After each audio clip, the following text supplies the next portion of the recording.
जब अलियार अपने बाप के खिलाफ गवाही देता है तो जज सेठ दाऊद को 10 साल कैद की सजा सुना देता है। पुलिस सेठ दाऊद को हथकड़ियां लगाकर जेल ले जाने लगती है। पुलिस की गाड़ी अभी हाईवे पर ही होती है कि इसी दौरान सेठ दाऊद के गुंडे अपनी गाड़ियों से उतरते हैं और पुलिस वैन पर फायरिंग शुरू कर देते हैं। पुलिस वाले अपनी जान बचाने के लिए पोजीशन संभाल लेते हैं।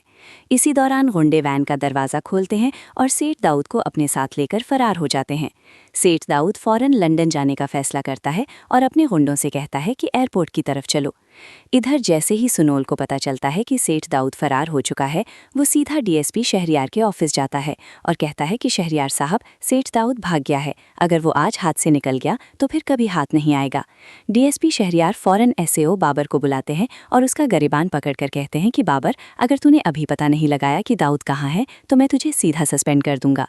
एसएओ बाबर डर जाता है और फौरन निसार को फ़ोन करता है।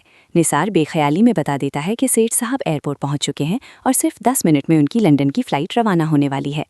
ये सुनते ही डीएसपी शहरयार फौरन सुनोल और अपनी पूरी टीम के साथ एयरपोर्ट पहुंच जाते हैं। एयरपोर्ट पर ऐलान होता है कि flight to London ready for departure. Seth Dawood तेज़ी से जहाज़ की तरफ भागता है। जैसे ही वो जहाज़ की सीढ़ियों पर चढ़ने वाला होता है, सुनोल पीछे से उसका गरिबान पकड़ लेता है और कहता है, कहाँ जा रहे हो मूसा, खेल अभी ख़त्म नहीं हुआ। पुलिस सेठ दाऊद को हथकड़ियाँ लगा देती है और साथ ही निसार को भी उसके घर से गिरफ्तार करके पुलिस स्टेशन लाया जाता है।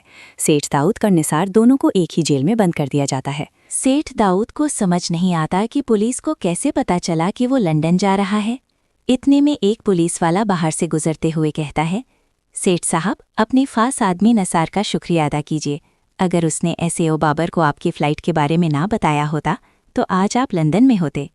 ये सुनते ही सेठ दाऊद नसार पर भड़क उठता है और कहता है, तूने मेरी मुखबरी की? नसार हाथ जोड़कर कहता है, नहीं सेठ जी। लेकिन सेठ दाऊद पास पड़ी फलों वाली छुरी उठाता है और सीधा नसार के पेट में घोंप देता है। नसार वहीं ज़मीन पर गिर जाता है। पुलिस वाले सेठ दाऊद को पकड़ लेते हैं और उसे इतना मारते हैं कि उसका जहनी तवाज़ुन बिगड़ जाता है। उसके बाद पुलिस उसे पागलखाने भेज देती है। दूसरी तरफ जैसे ही असलम साहब और ज़किया को पता चलता है कि स्नोएल और पिया एक दूसरे से मोहब्बत करते हैं तो असलम साहब फ़ौरन दोनों को अपने कमरे में बुलाते हैं। असलम साहब स्नोएल के कंधे पर हाथ रखकर कहते हैं, स्नोएल बेटा, मैंने फ़ैसला किया है कि कल ही मैं तुम दोनों की शादी अपने हाथों से करवाऊंगा। स्नोएल और पिया दोनों बहुत खुश हो जाते हैं और ज़किया उन्हें मुबारकबाद देती है। घर में शादी की तैयारियां शुरू हो जाती हैं। लेकिन जब अलियार को पता चलता है कि पिया स्नोएल की होने वाली है तो उसका दिल टूट जाता है और वो अपनी माँ के साथ हमेशा के लिए अमेरिका चला जाता है। शादी के बाद स्नोएल पिया को अपने घर ले आता है। स्नोएल मुंह दिखाई में पिया को सोने का लॉकेट पहनाता है। पिया मुस्कुराकर लॉकेट को चूमती है और दोनों सारी रात मोहब्बत भरी बातें करते हैं। कुछ महीनों बाद पिया किचन में काम कर रही होती है कि अचानक उसे चक्कर आते हैं और वो गिरने लगती है। स्नोएल फौरन पिया को अस्पताल ले जाता है।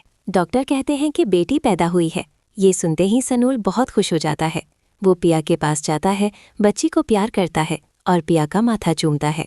सनूल कहता है, पिया, तुमने मुझे आज दुनिया की सबसे बड़ी खुशी दी है। पिया मुस्कुराकर कहती है, सनूल, हम इसका नाम ससी रखेंगे। ये सुनकर सनूल ज़ोर से हंसने लगता है। तो दोस्तों, आप क्या सोचते हैं? क्या सेठ दाऊद का पागल होना उसकी मौत से बेहतर सज़ा थी?